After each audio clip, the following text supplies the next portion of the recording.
तो स्वागत है आपका सफर ऑनलाइन क्लासेस में। आज मैं लेके आया हूं 12th क्लास हिंदी के 100 VBI ऑब्जेक्टिव क्वेश्चन जो कि एग्जाम में बार बार पूछे जाते हैं, हर बार पूछे जाते हैं। ये जो है ना सभी क्वेश्चन प्रीवियस ईयर का है, यानी कि प्रीवियस ईयर में बार बार पूछे गए हैं। ये सभी क्वेश्चन को हम लाए हैं और ये सभी क्वेश्चन को आप अगर कर लीजिएगा ना तो आपका जो है ना एग्जाम में 100% क्वेश्चन लड़ेगा ही लड़ेगा।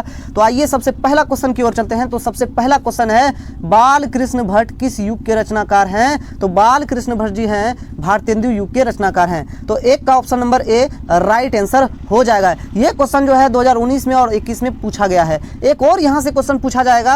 यहाँ से एक और क्वेश्चन कैसे बनेगा? तो बातचीत चैप्टर के राइटर कौन हैं? तो बाल कृष्ण भट्ट जी हैं। बाल कृष्ण भट्ट जी हैं। बातचीत क्या है? बातचीत निबंध है, ललित निबंध है। आइए चलते हैं क्वेश्चन नंबर 2 की ओर। क्वेश्चन नंबर 2 है, उसने कहा था कहानी के कहानीकार कौन है? तो उसने कहा था कहानी के कहानीकारक हैं चंद्रधर शर्मा गुलेरी जी। चंद्रधर शर्मा गुलेरी जी। तो ऑप्शन नंबर सी हो जाएगा। 2 का option number C right answer हो जाएगा। एक क्वेश्चन और बनेगा, उसने कहा था क्या है? उसने कहा था क्या है? ये कहानी है। क्या है? कहानी है। तो ये भी आपको याद रखना है, एक्स्ट्रा पॉइंट। अब चलते हैं क्वेश्चन नंबर 3 की ओर। क्वेश्चन नंबर 3 है, संपूर्ण क्रांति का नारा किसने दिया? तो संपूर्ण क्रांति का नारा किसने दिया था? तो जयप्रकाश नारायण जी ने दिया था। जयप्रकाश नारायण जी ने दिया था।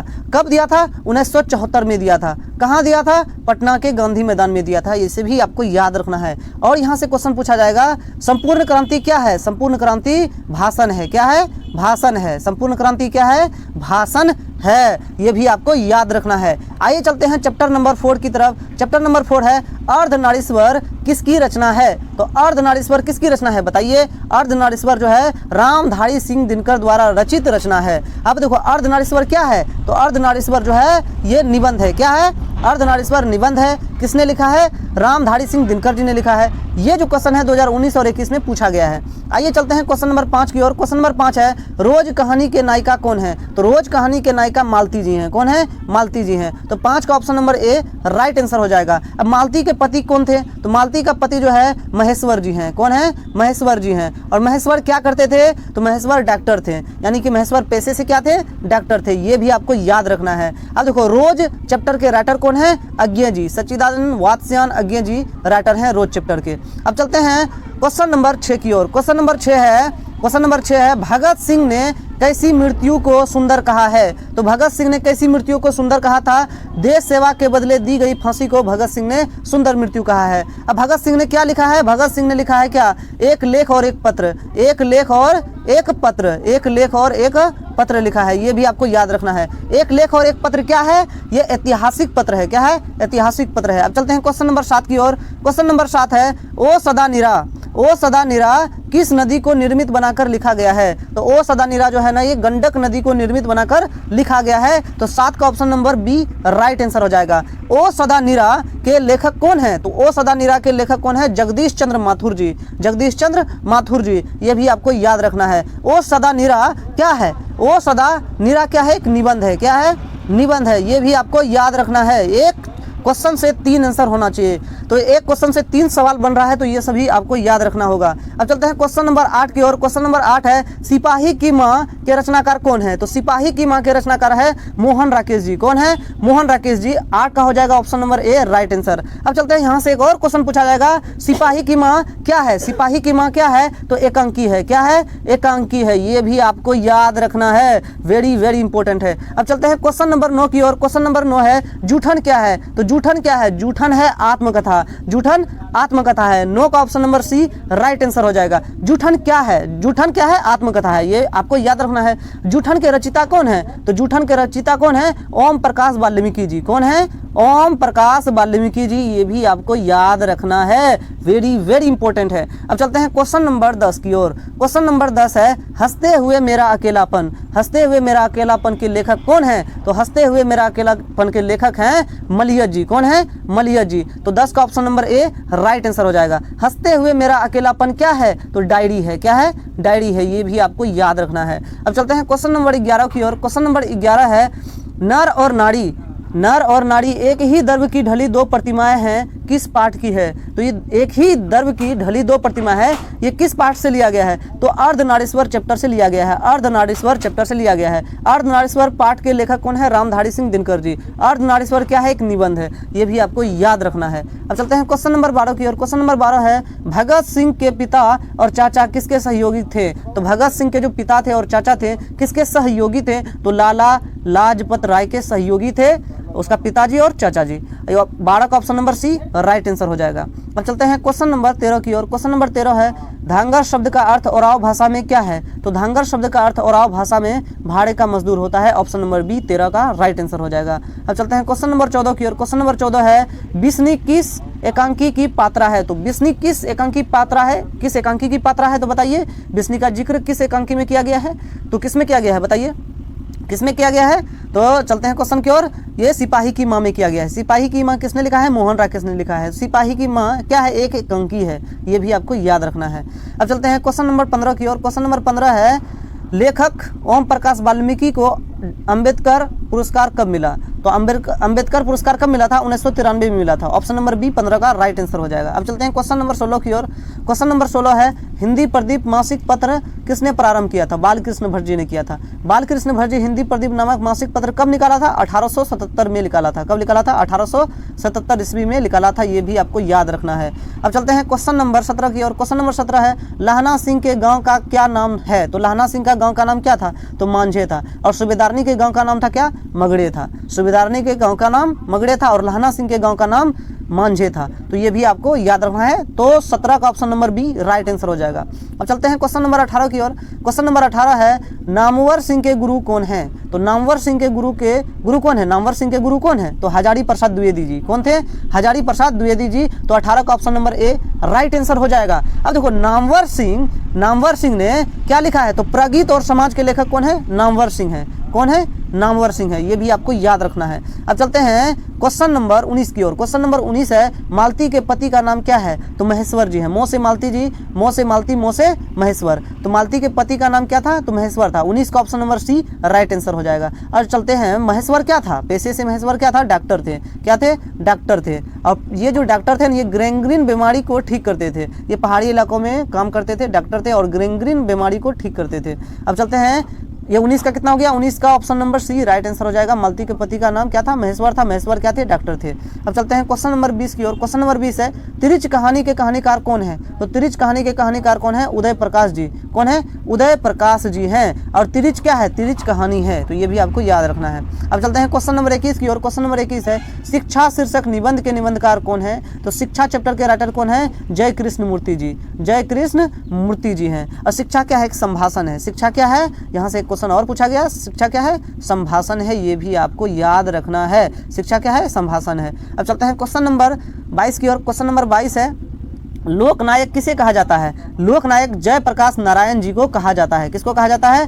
जयप्रकाश नारायण जी को कहा जाता है लोकनायक। जयप्रकाश नारायण जी ने क्या लिखा था? संपूर्ण क्रांति लिखा था। संपूर्ण क्रांति के लेखक कौन है? जयप्रकाश नारायण जी हैं। संपूर्ण क्रांति के लेखक कौन है? जयप्रकाश नारायण जी हैं, ये भी आपको याद रखना है। लोकनायक के रूप में किसे जाना जाता है? जयप्रकाश नारायण जी को जाना जाता है। तो 22 का option number C right answer हो जाएगा। अब चलते हैं क्वेश्चन नंबर 23 की ओर। क्वेश्चन नंबर 23 है, अर्धनारीश्वर शंकर और पार्वती का कैसा रूप है? तो शंकर और पार्वती का कल्पित रूप है। कैसा रूप है? कल्पित रूप है। तो 23 का option number B right answer हो जाएगा।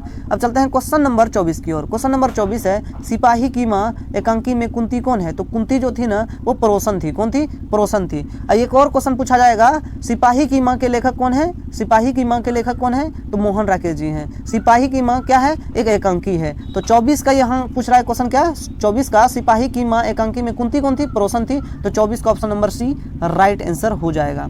अब चलते हैं क्वेश्चन नंबर 25 की ओर। क्वेश्चन नंबर 25 है, लहना सिंह किस पद पर था? तो लहना सिंह जो था ना, जमादार के पद पर था। जमादार के पद पर था। तो लहना सिंह किस पद पर था? तो जमादार के पद पर था। ऑप्शन नंबर 25 का option number C right answer हो जाएगा। अब चलते हैं क्वेश्चन नंबर 26 की ओर। क्वेश्चन नंबर 26 है, बालकृष्ण भट्ट का जन्म कब हुआ था? तो 23 जून 1844 में हुआ था। Option number A right answer हो जाएगा 26 का।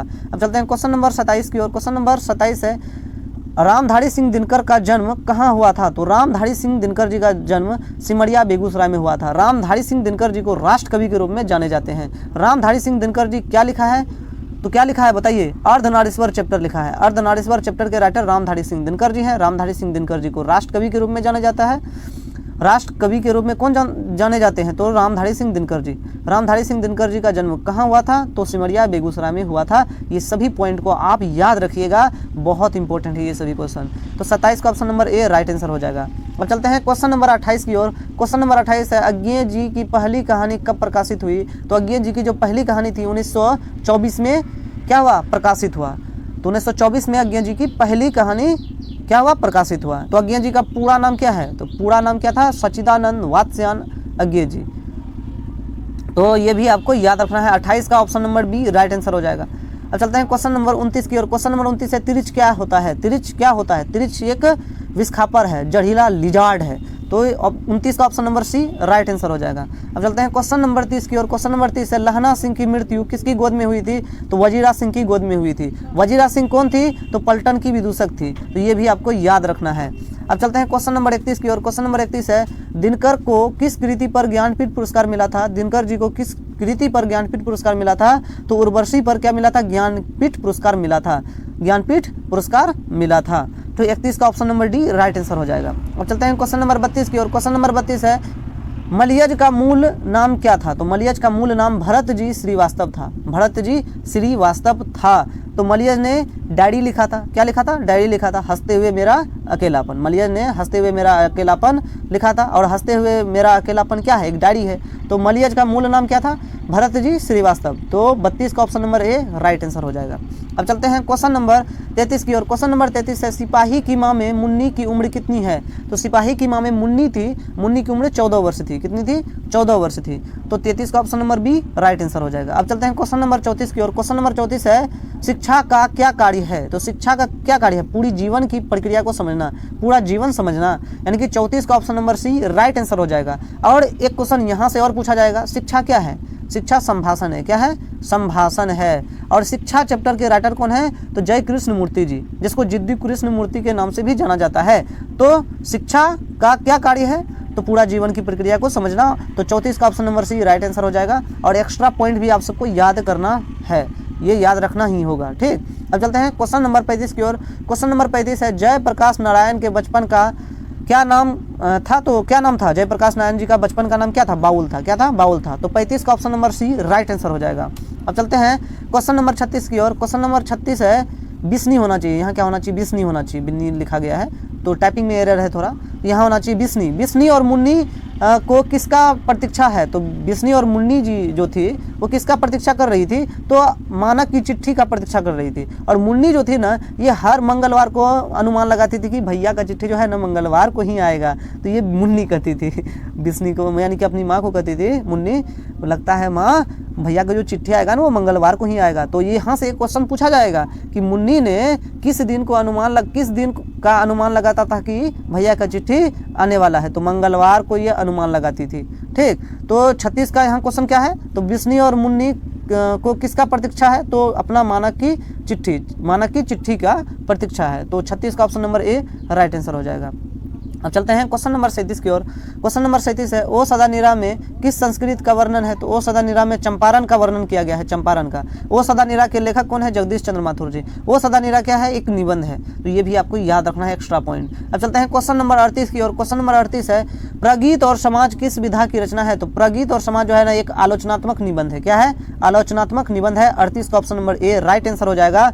और ये प्रगीत और समाज क्या है, तो एक निबंध है। क्या है, निबंध है। ये भी आपको याद रखना है। अब चलते हैं क्वेश्चन नंबर 39 की ओर। क्वेश्चन नंबर 39 है, जूठन में हेडमास्टर का क्या नाम था। तो क्या नाम था, तो बताइए। जूठन में हेडमास्टर का नाम कलीराम था। क्या था, कलीराम था। तो 39 का option number A right answer हो जाएगा। अब देखो जूठन चैप्टर के राइटर कौन है, तो जूठन चैप्टर का राइटर है ओम प्रकाश वाल्मीकि जी। कौन है, ओम प्रकाश वाल्मीकि जी। ये भी आपको याद रखना है। तो ओम प्रकाश वाल्मीकि जी जूठन चैप्टर के राइटर हैं। जूठन क्या है, एक आत्मकथा है। ये भी आपको याद रखना है। जूठन, अब क्वेश्चन 39 का जो 39 है, उसमें जूठन हेडमास्टर का नाम क्या था? तो जूठन में हेडमास्टर का नाम कलीराम था। तो 39 का ऑप्शन नंबर ए राइट हो जाएगा आंसर।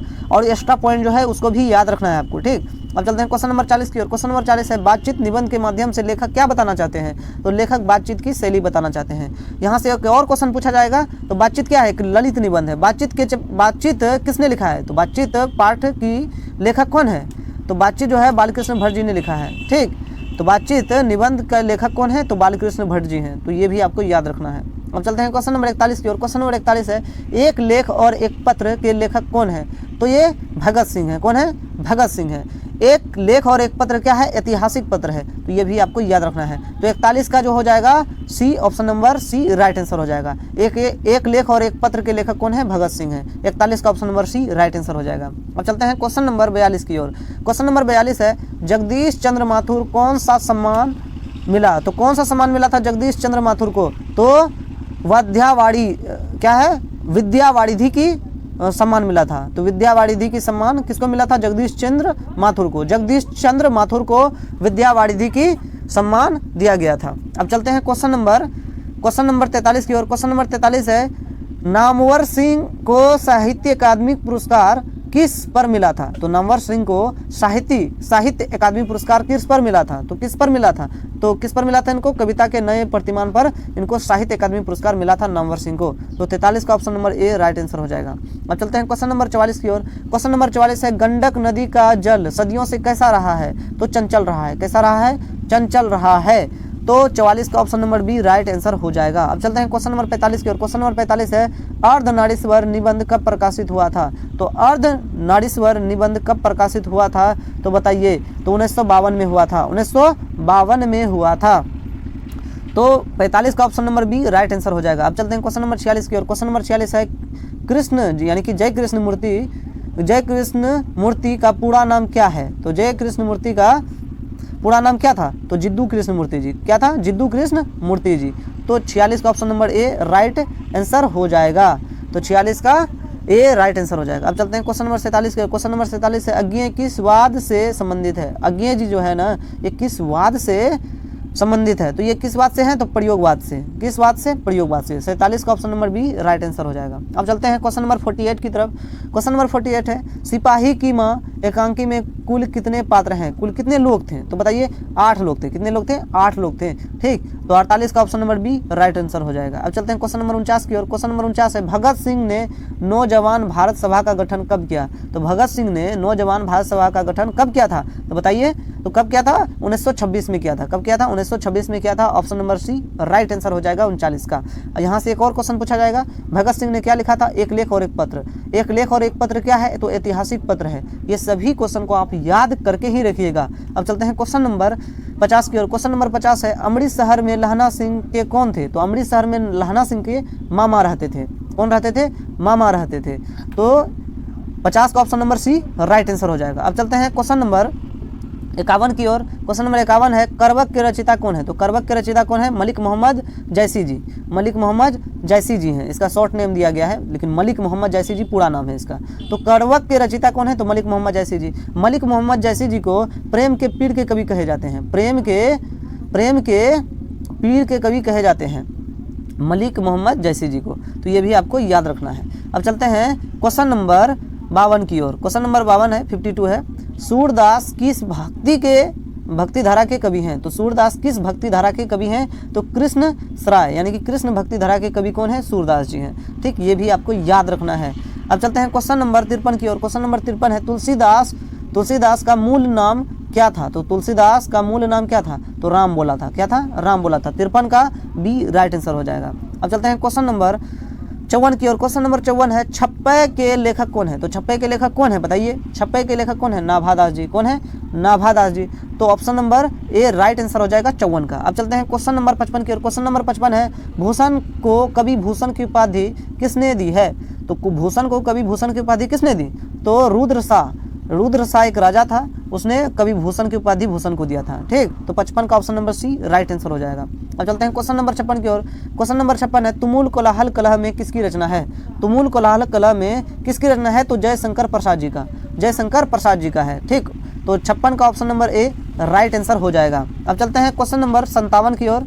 क्वेश्चन नंबर 57 है, 57 है, पुत्र वियोग कविता के कवित्री कौन है? तो पुत्र वियोग कविता के कवित्री कौन है? सुभद्रा कुमारी चौहान। सुभद्रा कुमारी चौहान, जिनकी मृत्यु कार दुर्घटना में हो गई थी। ठीक, तो 57 का option number A right answer हो जाएगा। अब चलते हैं क्वेश्चन नंबर 58 की ओर। उषा कविता के कवि कौन है? तो उषा कविता के कवि शमशेर बहादुर सिंह हैं। तो 58 का option number A right answer हो जाएगा। अब चलते हैं कुछ एक्स्ट्रा पॉइंट भी देख लेते हैं। तो शमशेर बहादुर सिंह को कवियों का कवि कहा जाता है। क्या कहा जाता है? कवियों का कवि कहा जाता है। किसको? कवियों का कवि किसे कहा जाता है? तो कवियों का कवि शमशेर बहादुर सिंह को कहा जाता है। तो ये भी आपको याद रखना है। उषा का जादू कब टूटता है? तो उषा का जादू सूर्योदय जब होता है, तो उषा का जादू सूर्य उदय जब होता है उषा का जादू टूट जाता है। ये भी आपको याद रखना है। अब चलते हैं क्वेश्चन नंबर किसके? क्वेश्चन नंबर 59 की ओर। 59 है, क्वेश्चन नंबर 59 है, जन जन का चेहरा एक के रचनाकार कौन है? तो जन जन का चेहरा एक रचनाकार कौन है? तो गजानन माधव मुक्तिबोध जी। गजानन माधव मुक्तिबोध जी। तो 59 का option number A right answer हो जाएगा। अब चलते हैं क्वेश्चन नंबर 60 की ओर। क्वेश्चन नंबर 60 है, रघुवीर सहाय का जन्म स्थान कहाँ है? तो रघुवीर सहाय का जन्म स्थान कहाँ है? तो जन्म स्थान इनके कहाँ था? तो लखनऊ में हुआ था। रघुवीर सहाय का जन्म कहाँ हुआ था? लखनऊ में हुआ था। ठीक, तो 60 का option number B right answer हो जाएगा। अब देखो, रघुवीर सहाय का जन्म कहाँ हुआ था? लखनऊ में हुआ था। और बताओ रघुवीर सहाय जी ने किस चैप्टर को लिखा है? किस चैप्टर को लिखा है? आप लोग कमेंट में जरूर बताइएगा, आंसर आपको याद है तो। ठीक, बहुत इजी है, क्वेश्चन आपको दिए हैं HW। ठीक, अब चलते हैं क्वेश्चन नंबर 61 की ओर। क्वेश्चन नंबर 61 है, मलिक मोहम्मद जैसी कवि हैं? तो मलिक मोहम्मद जैसी कवि हैं, तो प्रेम के पीर के कवि। देखो यहाँ पूछा गया 2018 और 2024 में क्वेश्चन पूछा गया है, बहुत इंपॉर्टेंट है, डिस्कस पहले कर भी चुके हैं ये क्वेश्चन का। तो मलिक मोहम्मद जैसी कवि हैं, तो प्रेम के पीर के कवि हैं। तो ये भी आपको याद रखना है। मलिक मोहम्मद जैसी करबक चैप्टर के राइटर कौन है? मलिक मोहम्मद जैसी जी। ठीक, ये भी आपको याद रखना है। 61 का क्या हो जाएगा? 61 का हो जाएगा प्रेम के पीर के कवि है मलिक मोहम्मद जैसी जी। अब चलते हैं क्वेश्चन नंबर 62 के। क्वेश्चन नंबर 62 है, सूरदास के कवि कौन है? तो सूरदास के कवि कौन है? तो सूरदास के अब चलते हैं क्वेश्चन नंबर 62 की ओर। क्वेश्चन नंबर 62 है, सूर सागर के कवि कौन है? तो सूर सागर के कवि कौन है? बताइए, सूर सागर के कवि कौन है? तो सूरदास जी। सो से सूर सागर, सो से सूरदास जी। तो 62 का हो जाएगा option number B right answer. 62 का option number B right answer हो जाएगा। ये 17 और 21 में क्वेश्चन पूछा गया है। अब चलते हैं क्वेश्चन नंबर 63 की ओर। क्वेश्चन नंबर 63 है, तुलसीदास के दीक्षा गुरु कौन है? तो तुलसी को नहर पे उगा दो, तो क्या हो गया? नर हरिदास जी। क्या हो जाएगा? नर हरिदास जी। तो तुलसी को नहर पे उगा दो, तो नर हरिदास जी इनके क्या हो जाएंगे? दीक्षा गुरु हो जाएंगे। तो तुलसीदास जी के दीक्षा गुरु कौन है? तो नर हरिदास जी हैं। तो 63 का option number B right answer हो जाएगा। अब चलते हैं क्वेश्चन नंबर 64 की ओर। क्वेश्चन नंबर 64 है, भूषण की कविता में कौन सा रस पाया जाता है? देखो, कवि भूषण जी जो थे ना, उनके कविता में जो एकदम वीर रस का व्यंजना किया गया है, वीर रस, उसमें वीर रस ही पाया जाता है। तो भूषण जी के कविता में कौन सा रस पाया जाता है? तो वीर रस पाया जाता है। क्या पाया जाता है? वीर रस पाया जाता है। तो 64 का option number C right answer हो जाएगा। अब पूछेगा यहाँ से क्वेश्चन, भूषण किस काल के कवि हैं? तो रीति काल के कवि हैं। किस काल के हैं? रीति काल के कवि हैं। ये भी बहुत बहुत इंपॉर्टेंट क्वेश्चन है। अब चलते हैं क्वेश्चन नंबर 65 की ओर। क्वेश्चन नंबर 65 है, जयशंकर प्रसाद किस वाद के कवि थे? तो जयशंकर प्रसाद जी किस वाद के कवि थे? बताइए। तो जयशंकर प्रसाद जी किस वाद के थे? छायावाद के थे। छायावाद के थे। 65 का option number A right answer हो जाएगा। अब चलते हैं क्वेश्चन नंबर 66 की ओर। क्वेश्चन नंबर 66 है, प्यारे नन्हे बेटे को कविता में लोहा किसका प्रतीक है? लोहा जो है कर्म का प्रतीक है। किसका प्रतीक है? कर्म का प्रतीक है। तो 66 का option number B right answer हो जाएगा। प्यारे नन्हे बेटे किसने लिखा है? तो आप लोग बताइए कमेंट में जरूर। तो कमेंट में आप लोग बताते जाइए। ठीक, अब चलते हैं क्वेश्चन नंबर 67 की ओर। क्वेश्चन नंबर 67 है, गाँव का घर कविता किस संग्रह से ली गई है? तो संशय आत्मा से लिया गया है। गाँव का घर किससे लिया गया है? संशय आत्मा से लिया गया है। ठीक, अब बताइए गाँव का घर किसने लिखा है? तो गांव का घर जो है ज्ञानेंद्र पति जी ने लिखा है। किसने लिखा है? ज्ञानेंद्र पति जी ने लिखा है। तो ये भी आपको याद रखना है। तो 67 का यहाँ हो जाएगा, गांव का घर कविता किस संग्रह से लिया गया है? तो संशय आत्मा से लिया गया है। तो 67 का क्या हो जाएगा? Option number A right answer हो जाएगा। अब चलते हैं क्वेश्चन नंबर 68 की ओर। क्वेश्चन नंबर 68 है, जायसी का जन्म स्थान कहाँ है? तो जायसी जी का जन्म स्थान कहाँ है? बताइए। तो जायस के कब्र अमेठी में। जायस के कब्र अमेठी में। जायसी जी को प्रेम के पीर के कवि के रूप में जाने जाते हैं। जायसी जी ने करवक चैप्टर के राइटर कौन है? जायसी जी हैं। तो ये भी आपको याद रखना है। अब चलते हैं क्वेश्चन नंबर 69 की ओर। क्वेश्चन नंबर 69 है, भगवान श्री कृष्ण किस कवि के पूज्य थे? तो भगवान श्री कृष्ण किस कवि के पूज्य थे? तो ये सूरदास जी जो थे ना, ये कृष्ण जी को पूछते थे, बार बार कृष्ण जी को पूछते थे। 69 का option number D right answer हो जाएगा। अब चलते हैं क्वेश्चन नंबर 70 की ओर। क्वेश्चन नंबर 70 है तुलसीदास के शिक्षा गुरु कौन है? तो शिक्षा गुरु यहाँ पूछा गया है। अगर दीक्षा गुरु पूछा जाएगा तो नर हरिदास जी होंगे। शिक्षा गुरु पूछा है तो शेख सनातन जी हो जाएंगे। कौन हो जाएंगे? शेख सनातन जी हो जाएंगे। तो 70 का option number B right answer हो जाएगा। ये क्वेश्चन 2020 और 24 में पूछा गया है। तो आगे चलते हैं क्वेश्चन नंबर 71 की ओर। तो क्वेश्चन नंबर 71 है शिवा बावनी में कितने मुक्तक हैं? तो बावनी से 52 याद रख लो यार, तो बावनी से 52 याद रखो। तो शिवा बावनी में कुल कितने मुक्तक है? तो बताइए कितना मुक्तक है? तो 52 मुक्तक है। Option number B right answer हो जाएगा 71 का। अब चलते हैं क्वेश्चन नंबर 72 की ओर। क्वेश्चन नंबर 72 है सुभद्रा कुमारी चौहान का जन्म कब हुआ? तो सुभद्रा कुमारी चौहान का जन्म कब हुआ था? तो कब हुआ था बताइए? 16 अगस्त 1904 में हुआ था। 72 का option number A right answer हो जाएगा। अब चलते हैं क्वेश्चन नंबर 73 की ओर। क्वेश्चन नंबर 73 है सुकून की तलाश किसकी रचना है? तो सुकून की तलाश शमशेर बहादुर सिंह की है। सो से सुकून, सो से शमशेर बहादुर सिंह। तो ये भी आपको याद रखना है। शमशेर बहादुर सिंह को कवियों का कवि कहा जाता है। शमशेर बहादुर सिंह जी क्या लिखे हैं? कौन सा चैप्टर लिखे हैं? तो उषा चैप्टर के राइटर शमशेर बहादुर सिंह हैं। सुकून की तलाश किसकी रचना है? तो शमशेर बहादुर सिंह की है। बहुत सारा क्वेश्चन यहाँ से बना है और ये सभी क्वेश्चन को आप याद ही रखिएगा। अब चलते हैं क्वेश्चन नंबर 74 की ओर। क्वेश्चन नंबर 74 है अधिनायक किस कवि की रचना है? तो अधिनायक जो है ना किस कवि की रचना है? तो बताइए। तो रघुवीर सहाय की। रघुवीर सहाय जी ने अधिनायक चैप्टर को लिखा है। अब चलते हैं क्वेश्चन नंबर 75 की ओर। क्वेश्चन नंबर 75 है छत्रसाल दशक के रचनाकार कौन है? तो छत्रसाल दशक के रचनाकार कौन है बताइए? तो भूषण जी हैं। भूषण जी हैं। कौन है? भूषण जी हैं। भूषण जी को किस काल के कवि हैं? तो रीति काल के कवि हैं। किस काल के कवि हैं? रीति काल के कवि हैं। ये भी आपको याद रखना है। तो 75 का option number C right answer हो जाएगा। अब चलते हैं क्वेश्चन नंबर 76 की ओर। कवयित्री की शुद्ध वर्तनी क्या है? तो कवयित्री की शुद्ध वर्तनी क्या है? तो कवयित्री क्या है? कवयित्री। तो 76 का option number A right answer हो जाएगा। एक व्याकरण का भी क्वेश्चन लिए थे, ये बार बार पूछा जाता है इसीलिए लिए थे। ठीक, अब चलते हैं क्वेश्चन नंबर 77 की ओर। क्वेश्चन नंबर 77 है हार जीत कैसी कविता है? तो हार जीत जो है ना ये गद्य कविता है। हार जीत किसने लिखा है? तो हार जीत चैप्टर के राइटर कौन है? तो अशोक वाजपेयी जी। कौन है? अशोक वाजपेयी जी। अशोक वाजपेयी जी हैं। तो ये भी आपको याद रखना है। अशोक वाजपेयी जी हैं, तो ये भी आपको याद रखना है। तो यहाँ 77 का क्या था? हार जीत कैसी कविता है? तो गद्य कविता है। तो ये बहुत इंपॉर्टेंट क्वेश्चन है। 77 का option number B right answer हो जाएगा। आइए चलते हैं क्वेश्चन नंबर 78 की ओर। क्वेश्चन नंबर 78 है पद्मावत किसकी रचना है? तो बताइए पद्मावत किसकी रचना है?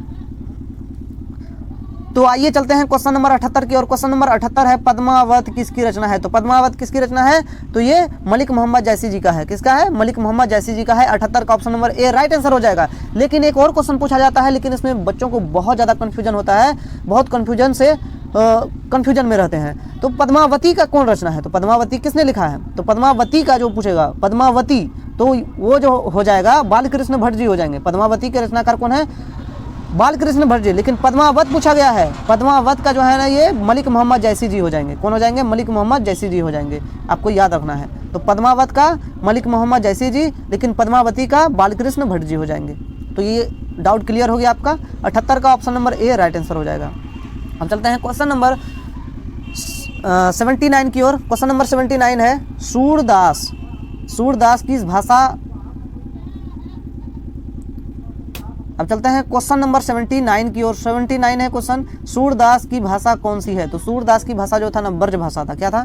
ब्रज भाषा था। ऑप्शन नंबर बी राइट हो जाएगा 79 का। अब चलते हैं क्वेश्चन नंबर 80 की ओर। क्वेश्चन नंबर 80 है भक्तमाल किसकी रचना है? तो भक्तमाल किसकी रचना है? तो नाभादास जी का है। नाभादास जी का है। Option number A right answer हो जाएगा। 80 का ऑप्शन नंबर ए हो जाएगा। 80 का option number A right answer हो जाएगा। और यहाँ से एक और क्वेश्चन पूछा जाएगा नाभादास क्या लिखा है? तो नाभादास क्या लिखा है? तो छप्पय। क्या लिखा है? छप्पय। क्या लिखा है? छप्पय। छप्पय चैप्टर के राइटर कौन है? नाभादास जी। नाभादास जी। ठीक, तो 80 का क्या हो जाएगा? ए हो जाएगा। भक्तमाल किसकी रचना है? तो नाभादास जी का है। अब चलते हैं क्वेश्चन नंबर 81 की और। क्वेश्चन नंबर 81 है भूषण के पिता का क्या नाम था? तो भूषण का पिता जो था उनका क्या नाम था? तो भूषण के जो पिता थे उनका क्या नाम था? रत्नाकर त्रिपाठी। क्या था? रत्नाकर त्रिपाठी। तो 81 का option number A right answer हो जाएगा। अब चलते हैं क्वेश्चन नंबर 82 की और। क्वेश्चन नंबर 82 है जयशंकर प्रसाद का महाकाव्य कौन सा है? तो महाकाव्य उनका कामायनी बहुत प्रसिद्ध था। तो कामायनी जयशंकर प्रसाद का महाकाव्य कौन सा है? तो कामायनी है। क्या है? कामायनी है। तो 82 का option number A right answer हो जाएगा। अब यहाँ से एक क्वेश्चन और पूछा जाएगा जयशंकर प्रसाद जी ने क्या लिखा था? क्या लिखा था बताइए। जयशंकर प्रसाद जी क्या लिखा था? तुमुल कोलाहल कलह में। तुमुल कोलाहल कलह में किसने लिखा है? तो जयशंकर प्रसाद जी ने। जयशंकर प्रसाद जी का महाकाव्य कौन सा है? तो कामायनी है। तो 82 का option number A right answer हो जाएगा। अब चलते हैं क्वेश्चन नंबर 83 की ओर। क्वेश्चन नंबर 83 है, अशोक वाजपेयी का जन्म कहाँ हुआ? तो अशोक वाजपेयी जी का जन्म कहाँ हुआ था? तो बताइए, अशोक वाजपेयी जी का जन्म दुर्गा छत्तीसगढ़ में हुआ था। कहाँ हुआ था? दुर्गा छत्तीसगढ़ में हुआ था। 83 का option number A right answer हो जाएगा। अब चलते हैं क्वेश्चन नंबर 84 की ओर। क्वेश्चन नंबर 84 है, पुत्र वियोग किस संग्रह से ली गई है? तो पुत्र वियोग जो है ना, ये मुकुलन से लिया गया है, मुकुल से लिया गया है। किससे लिया गया है? मुकुल से लिया गया है। पुत्र वियोग किस संग्रह से ली गई है? तो मुकुल से लिया गया है। तो 84 का option number A right answer हो जाएगा। और यहाँ से एक क्वेश्चन पूछा जाएगा, पुत्र वियोग के लेखक कौन है, लेखिका कौन है? बताइए। सुभद्रा कुमारी चौहान। पुत्र वियोग के राइटर कौन है? सुभद्रा कुमारी चौहान जी हैं। पुत्र वियोग किस संग्रह से ली गई है? तो ये मुकुल से लिया गया है। कहाँ से? मुकुल से ली गई है। ठीक, ये भी आपको याद रखना है। 84 का option number A right answer. Question number 85 है, मुक्तिबोध का जन्म स्थान कहाँ है? तो मुक्तिबोध का जन्म कहाँ हुआ था? तो स्वयंपुर मध्य प्रदेश में हुआ था। स्वयंपुर मध्य प्रदेश में हुआ था। ठीक, 85 का option number A right answer. ठीक, अब चलते हैं क्वेश्चन नंबर 86 की ओर। क्वेश्चन नंबर 86 है, कवियों के कवि किसे कहा जाता है? तो शमशेर बहादुर सिंह को कहा जाता है। शमशेर बहादुर सिंह ने उषा चैप्टर को लिखा है। उषा चैप्टर को कौन लिखा है? उषा चैप्टर को लिखा है शमशेर बहादुर सिंह जी ने। अब चलते हैं क्वेश्चन नंबर 87 की ओर। क्वेश्चन नंबर 87 है, जयसी ने अपनी आँख की तुलना किससे की? तो दर्पण से किया, यानी कि ऐना से किया। तो जयसी जी को प्रेम के पीर का कवि कहा जाता है और जयसी जी ने करबक चैप्टर को लिखा है। ठीक, तो यहाँ से 3 क्वेश्चन बना। 87 का क्या हो जाएगा? जयसी ने अपनी आँख की तुलना किससे की? तो दर्पण से किया। तो 87 का option number B right answer हो जाएगा। अब चलते हैं क्वेश्चन नंबर 88 की ओर। क्वेश्चन नंबर 88, अधिनायक कविता का स्वभाव कैसा है? तो अधिनायक कविता का स्वभाव कैसा है? व्यंग्यात्मक है। कैसा है? व्यंग्यात्मक। तो 88 का option number B right answer हो जाएगा। अब चलते हैं क्वेश्चन नंबर 89 की ओर। अशोक वाजपेयी किस काल के कवि हैं? तो अशोक वाजपेयी जी किस काल के कवि थे? तो आधुनिक काल के कवि थे। तो 89 का जो राइट आंसर हो जाएगा option number D right answer हो जाएगा। अब चलते हैं क्वेश्चन नंबर 90 की ओर। क्वेश्चन नंबर 90 है, हार जीत में मशक वाला क्या कर रहा है? तो सड़क को सींच रहा है, सड़क को साफ कर रहा था। तो हार जीत में मशक वाला, जो बूढ़ा मशक वाला था, वो सड़क को सींच रहा था, यानी कि साफ कर रहा था। ठीक, तो 90 का option number A right answer हो जाएगा। अब चलते हैं क्वेश्चन नंबर 91 की ओर, 91 की ओर। तो माँ ने किसके डर से लाल को गोद से नहीं उतारा? तो ठंड की डर से। तो उसमें कहा गया था सुभद्रा कुमारी चौहान जो है था, एक चैप्टर था। कौन था? चैप्टर था प्यारे नन्हे बेटे। उसमें कहा गया शीत न लग जाए इस भय से, इस डर से। ठीक, तो यही कहा गया था।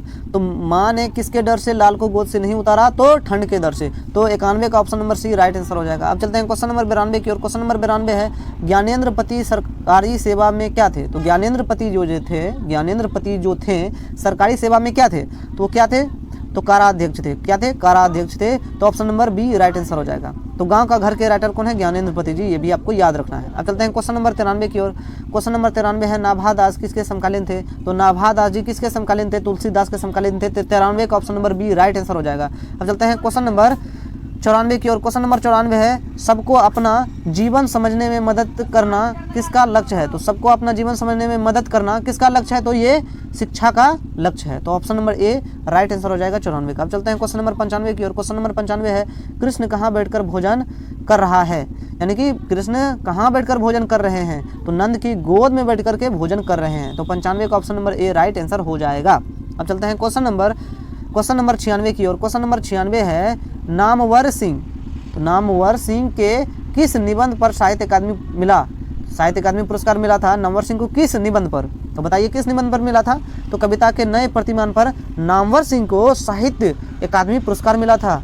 ये भाई, साहित्य अकादमी पुरस्कार कविता के नए प्रतिमान पर मिला था नामवर सिंह को। तो 96 का option number A right answer हो जाएगा। अब चलते हैं क्वेश्चन नंबर 97 की ओर। क्वेश्चन नंबर 97, उसने कहा था कहानी कब प्रकाशित हुआ था? तो 1915 में हुआ था। कब हुआ था? उसने कहा था कहानी 1915 में प्रकाशित हुआ था। 97 का option number B right answer हो जाएगा। अब चलते हैं क्वेश्चन नंबर 98 की ओर। क्वेश्चन नंबर 98 है, 98 है, तुलसीदास के पत्नी का क्या नाम था? तो तुलसीदास जी के पत्नी का नाम क्या था? तो बताइए। तो रत्नावली जी को क्या थे? रत्नावली जी थे। तो 98 का option number B right answer हो जाएगा। अब चलते हैं क्वेश्चन नंबर 99 की ओर। क्वेश्चन नंबर 99 है, आंसू किसकी रचना है? तो आंसू जो है ना, ये किसकी रचना है? तो जयशंकर प्रसाद जी का है। जयशंकर प्रसाद जी का है। 99 का option number B right answer हो जाएगा। और क्वेश्चन यहाँ से पूछा जाएगा, जयशंकर प्रसाद जी ने क्या लिखा है? क्या लिखा था, तो क्या लिखा था, तो तुमुल कोलाहल कलह में किसने लिखा है, तो जयशंकर प्रसाद जी ने लिखा है। आंसू किसका रचना है, तितली किसका रचना है, कंकर किसका रचना है, तो जयशंकर प्रसाद जी का है। तो ये सभी याद रखना है आपको, ठीक। तो 99 का क्या हो जाएगा, 99 में क्वेश्चन है 99 आंसू किसकी रचना है, तो आंसू जो है ना ये जयशंकर प्रसाद जी का है, ये आपको याद रखना है। अब चलते हैं क्वेश्चन नंबर 100 की ओर। क्वेश्चन नंबर 100 है दिगंत भाग 2 की कविता अधिनायक किस पर आधारित है। दिगंत भाग 2 में जो कविता है अधिनायक किस पर आधारित है, ये समकालीन राजनीतिक पर आधारित है, राजनीति पर आधारित है। तो 100 का हो जाएगा option number A right answer. और यहाँ तक जो है ना सभी 100 VVI ऑब्जेक्टिव क्वेश्चन आपको करवा दिए हैं, और ये सभी ऑब्जेक्टिव क्वेश्चन जो है ना आपके एग्जाम के लिए बहुत बहुत इंपॉर्टेंट है, ठीक। और देखो ये 100 ऑब्जेक्टिव प्रश्न हम करवाए हैं, 100 ऑब्जेक्टिव प्रश्न हम करवाए हैं VVI, लेकिन 100 नहीं है, एक क्वेश्चन में 3 आंसर हमको आपको बताए हैं, एक क्वेश्चन से 3 क्वेश्चन बताए हैं आपको, यानी कि 300 से 250 क्वेश्चन, 250 से 300 क्वेश्चन आपको मैक्सिमम बता दिया गया है। और ये सभी क्वेश्चन को आप याद करके जाइएगा। और अंत तक वीडियो को देखने के लिए आपको दिल से धन्यवाद। तो thank you so much everyone, love you all.